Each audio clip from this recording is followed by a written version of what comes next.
আমি গরিব ঘরের মেয়েকে বলে কি আমার সংসার করার ইচ্ছা নাই? আমারও তো স্বপ্ন হয় আর 5টা মেয়ের মতো সংসার করতে। আমারও তো ইচ্ছা হয় সুখের একটা ঘর বাঁধতে। আমি গরিব বলে কি আমার স্বপ্ন পূরণ হবে না? যদি কোনো ভাই আমাকে যৌতুক ছাড়া বিয়ে করেন তাহলে আমি রাজি আছি। আসসালামু আলাইকুম আপু। ওয়ালাইকুম আসসালাম। আপু কেমন আছেন? আলহামদুলিল্লাহ ভালো আছি। আপু আপনার নাম কি? নূপুর, নূপুর। গ্রামের বাসা কোথায়? লালমনিরহাট। লালমনিরহাট। বয়স কত? 24। 24 বছর বয়স। গ্রামের বাড়ি লালমনিরহাট, নাম নূপুর, তাই তো? হ্যাঁ আচ্ছা, মূলত বিয়ের জন্য আসছেন। হ্যাঁ। আচ্ছা আপু, মাশাল্লাহ, দেখতে আপনি অনেক সুন্দরী একজন বোন। আপনি আমাদের প্রতিবেদনের ক্যামেরার সামনে আসলেন কেন? আপনি চাইলে নিজের এলাকায় দেখে শুনে একটা বিয়ে শাদী করতে পারতেন। আমাদের পাশে এখানে ছিল আমাদের থেকে আরও ওর বাবাও নেই, মা নাই।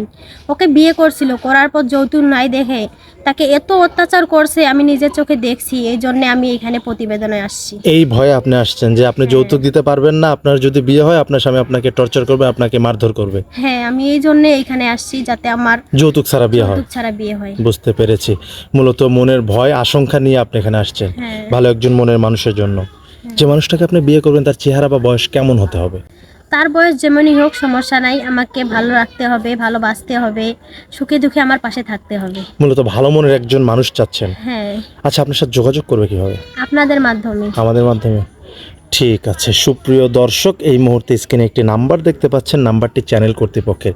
এই নাম্বারে হোয়াটসঅ্যাপ ইমো খোলা আছে। যদি কোনো ভাই নূপুর আপুকে পছন্দ করে থাকেন, নূপুর আপুর বয়স 24 বছর, অসম্ভব মায়াবতী সুন্দরী একজন বোন, তাকে কেউ বিয়ে করতে চাইলে একটা স্ক্রিনশট মেরে আমাদেরকে পাঠিয়ে দিবেন এবং ভয়েসের মাধ্যমে বলে দিবেন, আমরা আপুর সাথে কথা বলানো বা বিয়ে শাদীর ব্যবস্থা করে দেবো।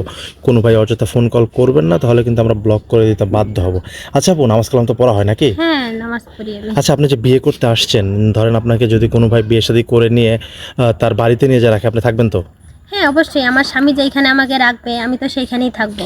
স্বামী যদি ভাঙা ঘরে রাখে সেখানেও থাকবেন? হ্যাঁ, আমাকে যদি ভাঙ্গা করে রাখে, সে সুখ পায়, আমিও সেই সুখে ভাগিদার হতে চাই। বুঝতে পেরেছি। যদি কোনো ভাই আপনাকে বিয়ে করে তার বয়স কেমন হতে হবে?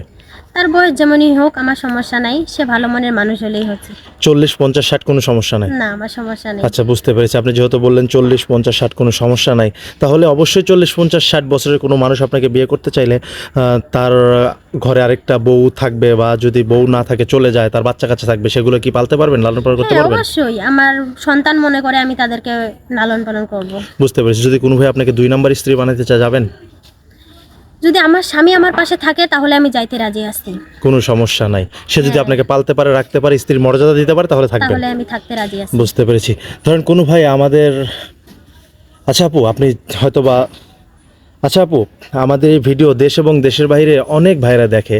যদি কোনো ভাই আপনাকে বিয়ে শাদী করে দেশের বাইরে নিয়ে যেতে চায়, আপনি যাবেন? হ্যাঁ, ইনশাল্লাহ। আমার স্বামী যেখানে রাখবে আমি সেইখানেই যাব। সেখানেই যাবেন।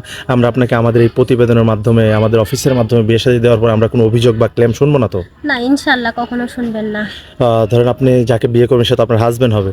হ্যাঁ, অবশ্যই। তাকে কি নামে ডাকবেন? তাকে কি নামে ডাকবো? তাকে পাখি বলে ডাকবো। পাখি বলে ডাকবেন। যাক, শুনে ভালো লাগলো যে আপনি আপনার হাজবেন্ডকে অনেক কেয়ার করবেন, তাই তো? হ্যাঁ। ঠিক আছে আপু, ভালো থাকবেন। আমরা আপনাকে আপনার মনের মতো একটা মানুষ যোগাতে চেষ্টা করব। আসসালামু আলাইকুম। ওয়ালাইকুম